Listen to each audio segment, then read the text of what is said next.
Hello, നമസ്കാരം. ഇന്ന് നമ്മൾ സംസാരിക്കാൻ പോകുന്ന ടോപ്പിക്ക് ഒരുപാട് ആളുകൾ കഷ്ടപ്പെടുന്നൊരു സബ്ജക്റ്റാണ്.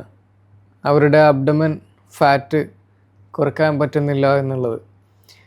അതിൽ ഒത്തിരി പേര് ചോദിക്കുന്ന ഒരു ചോദ്യമാണ്. അവർ ഓൾറെഡി ഒരുപാട് എക്സസൈസ് ചെയ്യുന്നുണ്ട്, മണിക്കൂറുകളോളം വർക്കൗട്ട് ചെയ്യുന്നുണ്ട്, ഡയറ്റ് അത്യാവശ്യം കുഴപ്പമില്ലാത്തൊരു ഡയറ്റ് ചെയ്യുന്നുണ്ട്, എന്നിട്ടും അവർക്ക് ഉദ്ദേശിച്ച അത്ര ഒരു റിസൾട്ട് കിട്ടുന്നില്ല എന്നുള്ളൊരു കംപ്ലൈൻറ്റ് ഒരു പറയാറുണ്ട്.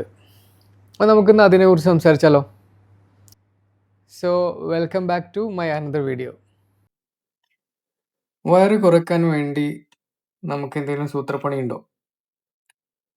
മിക്ക ആളുകളും ചെയ്യുന്നത് കാണാം, 100 സെറ്റപ്പ് അല്ലെങ്കിൽ മണിക്കൂറുകളോളം ജിമ്മിൽ കിടന്ന് ഉരുണ്ട് വയർത്ത് ചത്ത് പണിയെടുക്കുന്നത് കാണാം.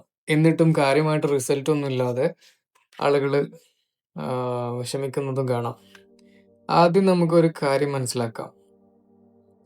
ഇതിൽ വരുന്ന മിസ്റ്റേക്ക് എന്താണെന്ന് വെച്ചെങ്കിൽ, ഈ മിക്ക ആളുകളും വയറ്റിലെ അല്ലെങ്കിൽ ആ സ്റ്റൊമക്ക് ഏരിയയിലുള്ള ഫാറ്റ് കുറയ്ക്കാൻ വേണ്ടിയിട്ടാണ് ശ്രമിക്കുന്നത്.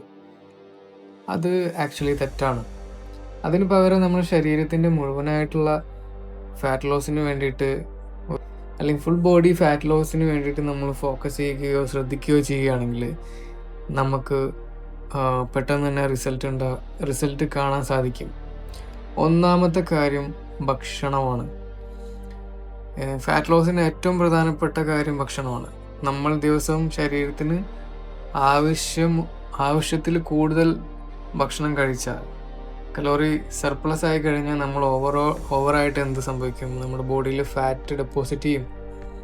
അതുകൊണ്ട് തന്നെ എത്ര എക്സസൈസ് ചെയ്താലും നമുക്ക് ഫാറ്റ് കുറയുന്നതായിട്ട് അറിയില്ല. ഇത് ഭയങ്കരമായിട്ടൊരു ബുദ്ധിമുട്ടായിട്ട് നമുക്ക് മെൻ്റൽ സ്ട്രെസ്സ് സാധ്യത കൂടുതലാണ്. അപ്പോൾ നിങ്ങൾക്ക് ഒരു കാര്യം ചെയ്യാവുന്നത് പോർഷൻ കൺട്രോൾ എന്നുള്ളൊരു മെത്തേഡ് ഫോളോ ചെയ്യാം. നിങ്ങൾക്കിപ്പോൾ അളന്ന് തൂക്കി കഴിക്കാൻ സാധിച്ചില്ലെങ്കിൽ നിങ്ങൾ ആദ്യം ഒരു മോഡറേറ്റ് ആയിട്ടുള്ള ഒരു പ്ലാൻ എടുക്കുക. നിങ്ങൾക്ക് വേണ്ട ഒരു മെയിൻ്റനൻസ് കലോറി മനസ്സിലാക്കുക.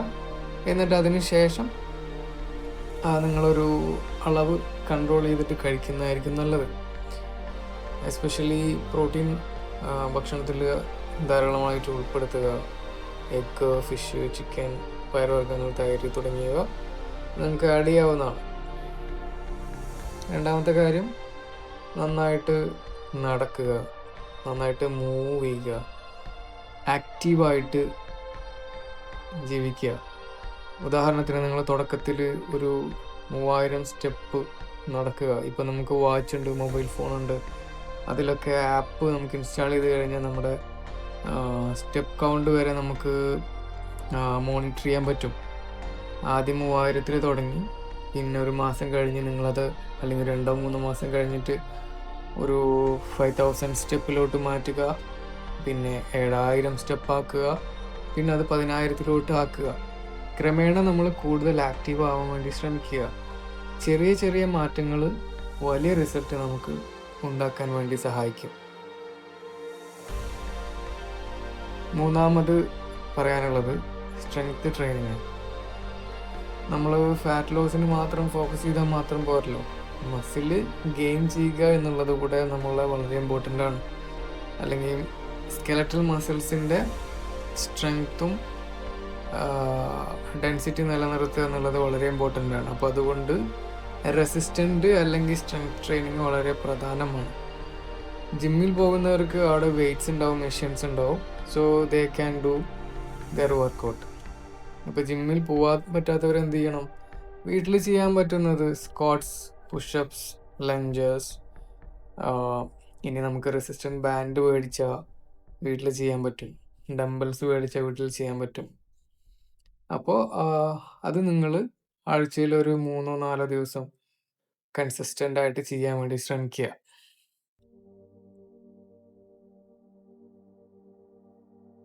അടുത്തൊരു കാര്യം, ഉറക്കം, സ്ലീപ്പ്. ഇന്നത്തെ ജനറേഷൻ അല്ലെങ്കിൽ ഒരുപാട് ആളുകൾ ഉറക്കത്തിന് ഒരു വാല്യൂം കൊടുക്കുന്നതായിട്ട് കാണുന്നില്ല.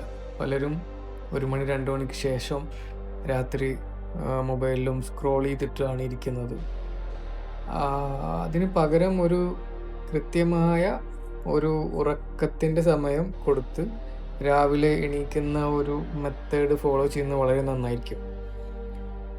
അത് നമ്മുടെ ശരീരത്തിന് ദിവസവും മതിയായ ഉറക്കം കിട്ടുന്നുണ്ടെന്ന് ഉറപ്പ് വരുത്തുന്നത് വളരെ നന്നായിരിക്കുന്നതായിരിക്കും. ഒരു സ്ലീപ്പ് റുട്ടീൻ ഉണ്ടാക്കുന്നത് നന്നാവും. കുറേ ആളുകൾ ചെയ്യുന്ന ഒരു തെറ്റാണ്, ഇന്ന് 1-ാം തീയതി ഡയറ്റ് സ്റ്റാർട്ട് ചെയ്യുന്നു, എന്നിട്ട് ഒരാഴ്ച വളരെ സ്ട്രിക്റ്റ് ആയിട്ടുള്ള ഭക്ഷണം കഴിക്കും.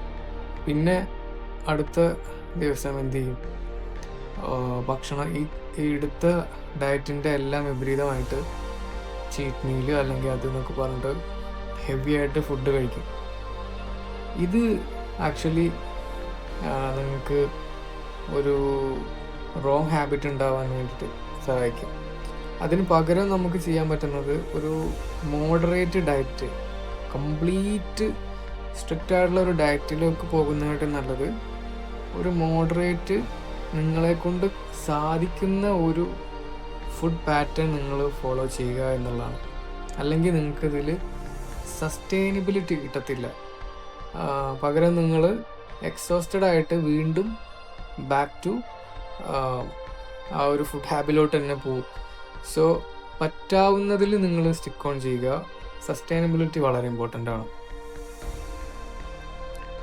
അപ്പോൾ ഇത്തരം കാര്യങ്ങൾ പറഞ്ഞതിൽ നിന്ന് നമ്മളെ സ്റ്റൊമക്ക് അല്ലെങ്കിൽ നമ്മുടെ ബോഡി ഫാറ്റ് കുറയ്ക്കാൻ വേണ്ടി നമ്മൾ എന്തൊക്കെയാണ് ശ്രദ്ധിക്കേണ്ടത്? കലോറി ഡെഫിസിറ്റ്, ഓവറായിട്ടുള്ള കലോറിയിലോട്ട് സർപ്ലസിലോട്ട് പോകാതിരിക്കുക, പ്രോട്ടീൻ നന്നായിട്ട് കഴിക്കുക, ആക്റ്റീവ് കൂടുതൽ നടക്കുക, സ്ട്രെങ്ത് ട്രെയിനിങ് ചെയ്യുക, നന്നായിട്ട് ഉറങ്ങുക. ഇത്തരം കാര്യങ്ങൾ നിങ്ങൾ ശ്രദ്ധിച്ചു കഴിഞ്ഞാൽ നിങ്ങളുടെ ശരീരത്തിലും നിങ്ങളുടെ ലൈഫ് സ്റ്റൈലിലും ഒരുപാട് മാറ്റങ്ങൾ ഉണ്ടാവാൻ വേണ്ടിയിട്ട് സഹായിക്കും. എന്തായാലും നിങ്ങൾക്ക് ഈ വീഡിയോ ഉപകാരപ്പെട്ടു എന്ന് വിചാരിക്കുന്നു. Thank you for watching. അടുത്തൊരു ടോപ്പിക്കായിട്ട് അടുത്തൊരു ദിവസം കാണാം. Thank you so much.